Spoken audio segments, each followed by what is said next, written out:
लवाजमात हैं जो वो आ जाते हैं, उनके बारे में आगाही दीजिएगा। देखिए मली साहब, मगज़बानी शुरू करने से पहले मगज़बान को मक्खियां पालने के सिलसिले में इससे मुतल्लिका तरबियत का हासिल होना बहुत जरूरी है। जी जी। इसके बाद मगज़बान को अपने इलाका में मक्खियां रखने के लिए जगह का इंतखाब करना चाहिए। ठीक है। और जगह का इंतखाब और छत्ता रखने का कुछ तरीका कुछ यूं है, मैं समझता हूं कि इसके लिए उसको मुख्तलिफ चीजों का ख्याल रखना चाहिए। जी जी। वो कौन? एक ये है कि फूलों की मौजूदगी हो, दूसरा मक्खियां रखने वाली जगह तक बासानी रसाई यानी पहुंच मुमकिन हो, और तीसरी जगह सायादार और महफूज हो। ठीक है। और चौथी मली साहब, मक्खियों के लिए पानी का इंतजाम वो निहायत जरूरी है। मतलब कि शहद की मक्खियों के लिए ये सर पीने का पानी की बात कर रहे हैं? हाँ जी, पीने का पानी, वो पानी भी इस्तेमाल करती है ना। अपायरी जो है उसमें छत्ता रखने का तरीका जो है जी, उस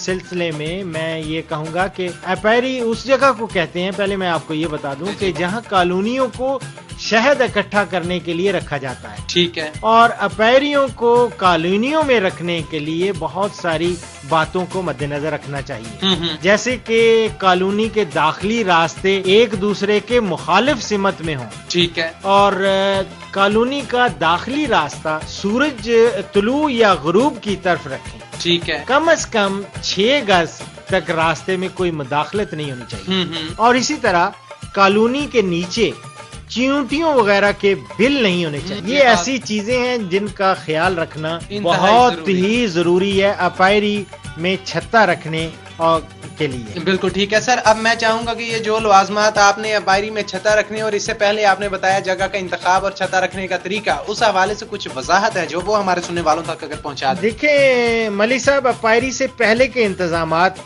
वो उसके बारे में मैं ये कहूंगा कि मगज़बान को चाहिए कि वो अपायरी जाने से पहले तमाम जरूरी सामान की लिस्ट तैयार करे, और इस जिम्न में एक फहरिस्त मैं बताता हूँ जो सामान की है जी, वो जरूर अपने जहन में रखे, वो नोट कर ले। इनमें कुछ सामान ऐसे भी हैं जिनकी मगज़बान को उस वक्त तो जरूरत नहीं होती, लेकिन सामान को अपायरी के करीब किसी कमरा या स्टोर में रख देना चाहिए। बिल्कुल ठीक है। ये स्टोर करना चाहिए, जरूरी नहीं कि हर वक्त ही जरूरत हो, जिस वक्त जरूरत होगी उस वक्त ले। बिल्कुल ठीक है। तो इस जिम्न में एक लिस्ट है, वो लिस्ट में एक सबसे पहले मुंह पर पहनने वाली जाली है। ठीक है। ये इससे बचता है इंसान। ग्लव्स भी होते हैं, लेकिन एक खास तौर पे सर पे एक मुंह के ऊपर एक जाली मखसूस बनी होती है।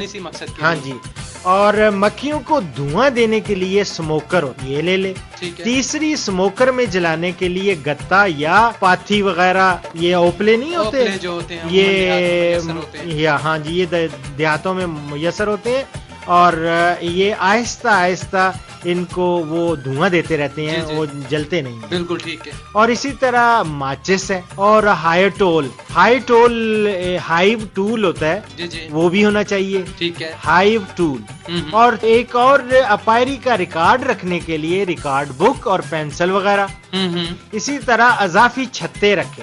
ठीक है। और अजाफी चैम्बर या डब्बे। ठीक है। ये डब्बे जो होते हैं उनको हम चैम्बर्स कहते हैं। चैम्बर्स, ठीक है। ये इसी तरह अजाफी टॉप कवर और इनर कवर और बॉटम बोर्ड, ये 3 चीजें हैं, ये अजाफी होनी चाहिए। एक टॉप कवर होता है, ऊपर वाला कवर, इनर कवर अंदर भी एक कवर होता है, और बॉटम का बोर्ड होता है, नीचे बोर्ड रखा होता है। ठीक है। और इसी तरह एक नर्म बुरश और ब्रश जो होता है, नर्म ब्रश रखे, खुरचनी रखे, और दस्ताने। जिस तरह मैंने कहा मुंह पर पहनने वाली जाली है, इसी तरह दस्ताने भी होने चाहिए कि हो सकता है कि वो कोई शहद की मक्खी उसको काट ना। बिल्कुल ठीक है। इसी तरह मक्सदान के कुछ हिस्से हैं जो सर, उनकी तफसील से पहले आपकी बात काट रहा हूँ मैं जी, कि ये आगाही दीजिएगा कि आपने हिस्से बताया, तो ये कितने हिस्सों पर मुश्तमिल होता है, क्या क्या इसके दायरा कार में कौन कौन सी चीजें आ जाती हैं, और कितने हिस्सों में आप इसे तकसीम करते हैं, और उन हिस्सों का मुआजना क्या है, उनका काम क्या है? ये मली साहब, इसके जो हाइव होता है या मक्सदान हो, इसके मुतालिक मैं आपको एक चीज बताऊं कि ये बड़ी पुरानी चीज है। ये ना समझे कि ये अब की इजाद है जी। ये 1 सदी क्या 1.5 सदी से भी ज्यादा का अरसा गुजर चुका है। 1851 में अमेरिका के एक पादरी साइंसदान थे जिनका नाम था لینگسٹرات، اس شخص نے یہ جدید مگزدان کو پہلی مرتبہ بنایا، مطلب کہ اس کی ریت وہاں سے چلی؟ ہاں جی، یہ 1891 کی ہے، یہ امریکہ سے۔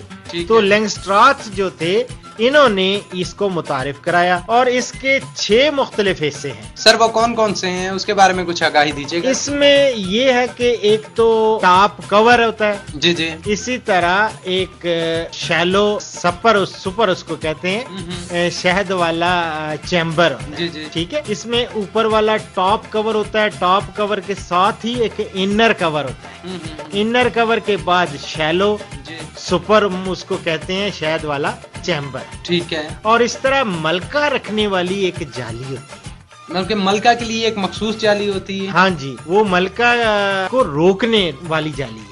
اچھا، اس کو سمجھیں کہ کوئین ایکسکلوڈر اس کو کہتے ہیں، صحیح، تاکہ دوسری ملکہ اس میں انٹر نہ ہو، ٹھیک ہے۔ اور اسی طرح، اور یہ تو دوسری ملکہ کی بات کر رہا ہوں، اور یہ بھی ملکہ جو ہے وہ نہ اڑ جائے، جب اڑے گی تو یہ سمجھیں کہ سارے کا سارا چھتا ہی اڑ جائے، ٹھیک ہے۔ تو اسی طرح فریمز بھی ہوتے ہیں اس کے اندر، جی جی۔ اسی طرح ایک اور ہوتا ہے، اس کو کہتے ہیں بروڈ چیمبر۔ اسی طرح نیچے ایک ہوتا ہے باٹم بورڈ ہوتا ہے، اور باٹم بورڈ کے ساتھ ایک مکھیوں کے اندر جانے کا راستہ بھی ہوتا ہے، داخلی راستہ، جی، داخلی راستہ، اندر جانے کا راستہ ہوتا ہے، انٹرنس اس کو ہم کہتے ہیں اس کے لیے۔ اور اسی طرح نیچے ہائیو کا سٹینڈ ہوتا ہے جس کے اوپر یہ رکھا ہوتا ہے، بالکل ٹھیک ہے۔ تو یہ ہیں اس کے مختلف حصے۔ اور ان حصوں کی تفصیل جاننے سے پہلے اپنے سننے والوں کو بتاتا چلوں کہ زرعی مسائل کے حل کے لیے اب کوئی دقت ہے جو وہ نہیں آپ کو رہی، کیونکہ اس کے لیے موجود ہے آپ کے پاس کسان ہیلپ لائن 0800555556۔ ادارہ منتقلی فن زراعت پیش کرتا ہے کسان ہیلپ لائن 0800555556۔ آپ کے زرعی مسائل آپ کی دہلیز پر، پاکستان ایگریکلچرل ریسرچ کونسل، اسلام آباد۔ جی، یہ وہ ٹول فری نمبر ہے جس پر آپ کے زرعی مسائل آپ کے منتظر ہیں، یہ آپ ڈائل کیجئے ہر پیر سے ہر جمعے تک صبح 9 بجے سے لے کے دوپہر 3 بجے تک۔ جی سر، اب ہم ان حصوں کی تفصیل کی جانب بڑھنا چاہیں گے۔ اچھا، اب یہ میں بتا دوں کہ یہ جو ہے نا، یہ سارے ڈھکنے، خاص طور پہ یہ بیرونی یا بالائی ڈھکنا، جی جی، یہ ڈھکنے مختلف طریقے سے بنائے جا سکتے ہیں، جس میں ڈھلوانی یا سیدھے دونوں قسم کے نمونے ہو سکتے ہیں۔ صحیح۔ اصل مقصد شہد کی کالونی کو موسمی اثرات یعنی بارش، یالہ باری اور دھوپ وغیرہ سے محفوظ رکھنا ہوتا ہے۔ جی، اور اس ضمن میں اس کے بعد جی اچھا سر، میں یہاں ایک وضاحت یہ چاہوں گا کہ کالونی کا معائنہ کرنے کا کیا طریقہ کار ہے؟ ابھی آپ نے بتایا وہ تمام حصے، تو یہاں چلتے چلتے کیونکہ اس سے ریلیٹڈ بات ہے تو اس کے بارے میں کچھ رہنمائی دے دیجیے گا۔ دیکھیں ملی صاحب، مگزدان کو کھول کر ان کا کبھی کبھی معائنہ کرنا ضروری ہے، ٹھیک ہے، تاکہ چھتے میں کسی قسم کی بے قاعدگی کا بر وقت تدارک کیا جا سکے۔ اور جدید طرز کے مگزدانوں کا ایک فائدہ یہ ہے کہ چھتے کا اچھی طرح معائنہ کیا جا سکتا ہے اور معلوم کیا جا سکتا ہے کہ ملکہ کا رویہ کیسا ہے، وہ کتنے انڈے دے چکی ہے اور کافی تعداد میں بچے موجود ہیں یا نہیں۔ بالکل ٹھیک ہے۔ اس میں انڈوں اور بچوں کے ان خانوں کا معائنہ بھی کیا جا سکتا ہے جن کو مکھیوں نے بند کر دیا ہو یا ابھی تک کھلے ہوئے ہوں۔ یہ بھی اندازہ کیا جا سکتا ہے کہ بچوں اور خوراک کے لیے جگہ کافی ہے یا نہیں، صحیح، اور آئندہ کالونی کے لیے کتنی جگہ درکار ہوگی۔ بالکل ٹھیک ہے۔ اور ملی صاحب، مزید اس کے لیے میں آپ کو عرض کروں کہ انڈے دینے والی کارکنوں کی موجودگی اور گھر کو چھوڑنے کی تیاری وغیرہ کا علم بھی معائنہ ہی سے ہو سکتا ہے۔ بالکل ٹھیک ہے۔ اور مومی کیڑوں اور مکھیوں کے دوسرے دشمنوں کی کارروائیوں پر بھی نظر رکھی جا سکتی ہے، اور مکھیوں کی ضروریات بھی فوری طور پر پوری کی جا سکتی ہیں۔ تو ملی صاحب،